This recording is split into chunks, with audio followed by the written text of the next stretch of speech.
पर्दे में रहने दो, पर्दा ना उठाओ, पर्दा जो उठ गया तो भेद खुल जाएगा। वो जनता कर रही है जिसके लिए आपने गाड़ी में स्लोगन लिखवा रखा है, आपकी सुरक्षा हमारी जिम्मेदारी। खाना मतलब घर में घुस के कोई के इज्जत लूट ले, कोई के साड़ी खोल दे, ब्लाउज खोल दे। हमें अपना धर्म भी पता है, हमें अपना कर्म भी पता है। छपरा में स्थानीय किसी भी पुलिस प्रशासन द्वारा इनके आवेदन को नहीं लिया जा रहा कि साहब चोट प्राइवेट पार्ट्स में भी थी। क्या उस साइबर सेल को उस वीडियो क्लिप में महिलाओं के द्वारा दिखाए जा रहे चोट के निशान नजर नहीं आए? मेरी भाभी पेटीकोट पे थी, पेटीकोट पे ही उनका फोटो खींच के ले गए। छपरा के जिला प्रशासन और एसएचओ पर, दिगवाड़ा के एसएचओ पर इतना गंभीर आरोप लगाया जा रहा है। महिलाएं कह रही हैं कि वहां उन्हें मारा गया जिससे चोट के निशान प्राइवेट पार्ट तक पहुंच गए। पूरे मामले में हम चुप नहीं बैठने जा रहे हैं। हम डीजीपी साहब से भी पूछेंगे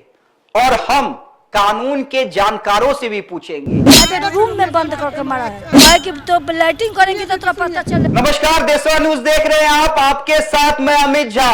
देखिए, आशा भोसले साहिबा का एक बहुत फेमस गाना हुआ करता था, पर्दे में रहने दो, पर्दा ना उठाओ, पर्दा जो उठ गया तो भेद खुल जाएगा। लेकिन आज मैं इस गाने की बात क्यों कर रहा हूं? क्योंकि आज भेद भी खोलना है और पर्दा भी उठाना है। पर्दा इसलिए उठाना जरूरी हो गया है साहब, क्योंकि सवाल बतौर पत्रकार सिर्फ हम ही नहीं कर रहे हैं, वो जनता कर रही है जिसके लिए आपने गाड़ी में स्लोगन लिखवा रखा है, आपकी सुरक्षा हमारी जिम्मेदारी। जी हां, वही जनता आपसे सवाल कर रही है। और जब जनता सवाल करे तो पत्रकार का भी धर्म होता है सवाल करना, चाहे वो सवाल सरकार से हो या बिहार पुलिस से। जी हां, आज हम बात कर रहे हैं दिगवाड़ा थाना के एसएचओ श्री अंकित कुमार के बारे में, जिनके अनेक कारनामे सोशल मीडिया पर वायरल हैं। लेकिन आज सिर्फ एक कारनामे की हम बात करने जा रहे हैं। जी हां, तारीख 15/3/25, जी हां, होली का दिन, दिगवाड़ा थाना क्षेत्र के कुछ स्थानीय निवासी, जिनमें कुछ दलित वर्ग के परिवार भी थे, रोड किनारे होली खेल रहे थे।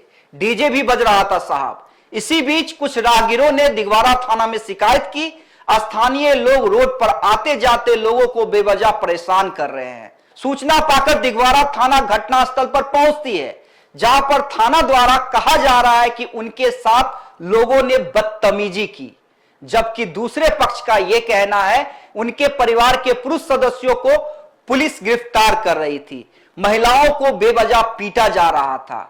वे लोग सिर्फ उनसे यही विनती कर रहे थे कि साहब आज होली का दिन है, हुजूर छोड़ दिया जाए, माफ कर दिया जाए। उस घटना स्थल पर जो वीडियो बनाई गई वो भी सारण पुलिस के द्वारा 21/3/25 को अपने सोशल मीडिया हैंडल पे डाला गया, वो भी एक छोटा सा क्लिप। इन सब बातों के बीच होली के दिन और दिगवाड़ा थाना के द्वारा घटना स्थल पर पुरुष की गिरफ्तारी की जाती है। घटना के कुछ देर के बाद वहां के स्थानीय निवासी अपने परिवार के पुरुष सदस्य को छुड़ाने के लिए थाने पे पहुंचते हैं, जहां पर थाना के अनुसार, देखिए थाना का आरोप है, थाना के अनुसार पत्थरबाजी होती है, थाने में आग लगाने का प्रयास किया जाता है और लाठीचार्ज भी होती है। ये सारी बातें सिक्के का सिर्फ एक पहलू है। फिर भी कुछ और लोगों के नाम केस में दर्ज होते हैं, उनकी भी गिरफ्तारी होती है।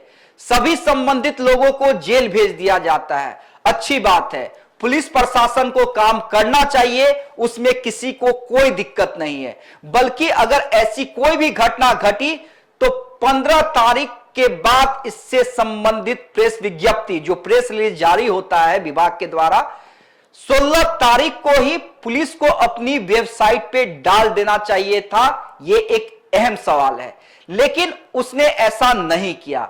किसी बुरे आदमी को दिगवाड़ा थाना के द्वारा जब घर पहुंचाया जाता है तो उसका बाकायदा वीडियो शूट किया जाता है और अगले ही दिन पुलिस अपने वेबसाइट पे डाल देती है।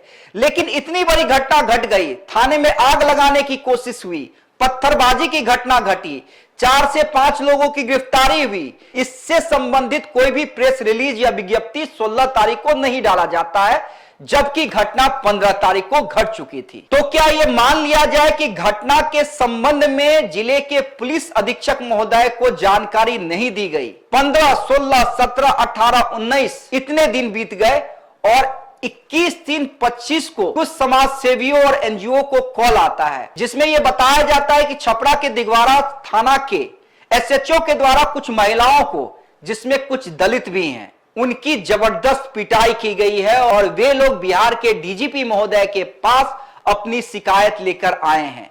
छपरा में स्थानीय किसी भी पुलिस प्रशासन द्वारा इनके आवेदन को नहीं लिया जा रहा। देखिए, ये इंपॉर्टेंट है और ऐसी बात हमें बताई गई कि वहां की स्थानीय पुलिस जो है इनके आवेदन को नहीं ले रही है और इसलिए ये लोग पटना आई हैं डीजीपी साहब से मुलाकात करने के लिए। इसके बाद बतौर पत्रकार बबीता मिश्रा वही करती हैं जो एक पत्रकार का धर्म होता है, वो डीजीपी कार्यालय पहुंचती हैं और पीड़ित लोगों का पक्ष सुनती हैं। जहां पर महिलाओं ने यह बताया कि कैसे दिगवारा के एसएचओ के द्वारा 36 घंटे तक एक रूम में 6 महिलाएं सहित कुछ लोगों को बंद रखा गया, उनके साथ जबरदस्त मार पिटाई की गई, उनके प्राइवेट पार्ट में चोट पहुंचाई गई।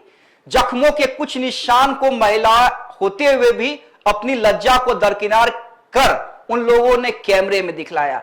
और साहब, मैं ये सीधे सीधे बिहार पुलिस के मुखिया से ये सवाल करना चाहता हूं कि साहब, चोट प्राइवेट पार्ट्स में भी थी और बतौर पत्रकार, हालांकि हमारा कर्तव्य होता है तमाम फुटेज देखना, लेकिन चूंकि मैं पुरुष हूं, वो फुटेज मैं ठीक तरह से देख भी नहीं पाया, मुझे भी लज्जा आ रही थी।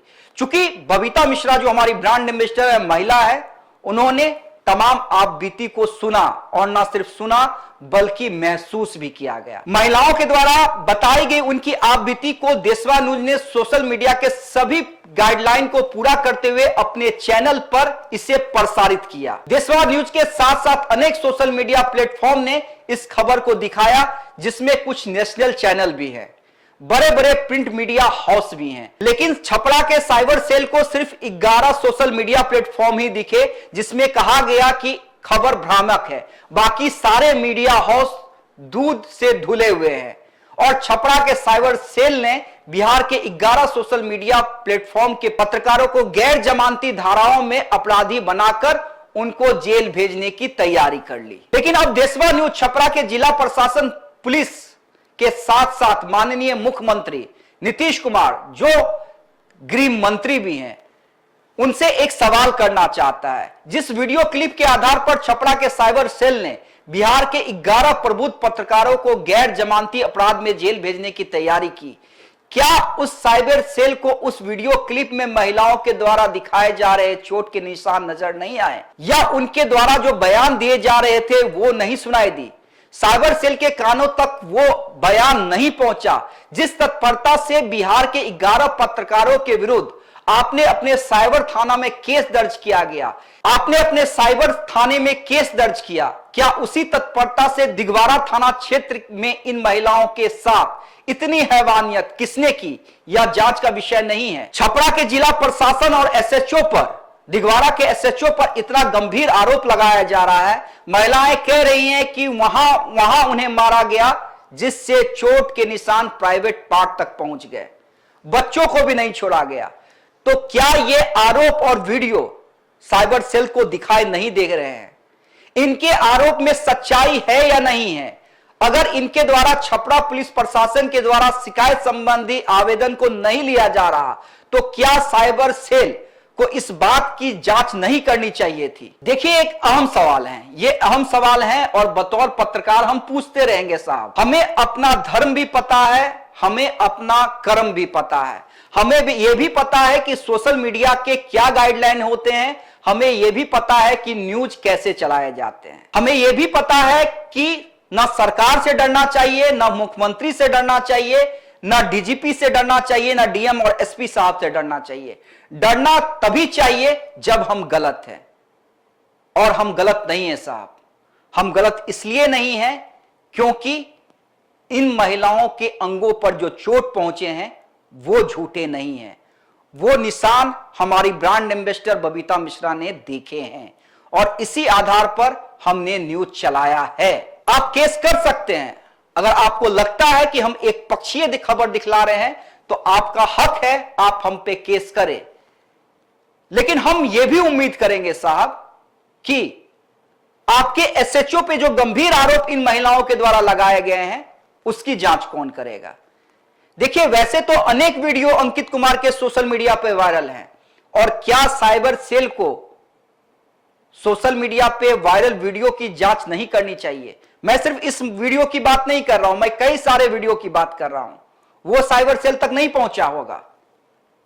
दूसरी बात है, इस पूरे मामले में हम चुप नहीं बैठने जा रहे हैं, हम डीजीपी साहब से भी पूछेंगे और हम कानून के जानकारों से भी पूछेंगे, हम हाई कोर्ट के वरिष्ठ वकीलों के पास भी जाएंगे और पूछेंगे कि कौन गलत कौन सही, और क्या जो महिलाएं आरोप लगा रही हैं उन आरोपों की जांच नहीं होनी चाहिए। यह सवाल कायम रहेगा जब तक इस मामले की पूरी निष्पक्ष जांच नहीं होती है। बहुत बहुत धन्यवाद।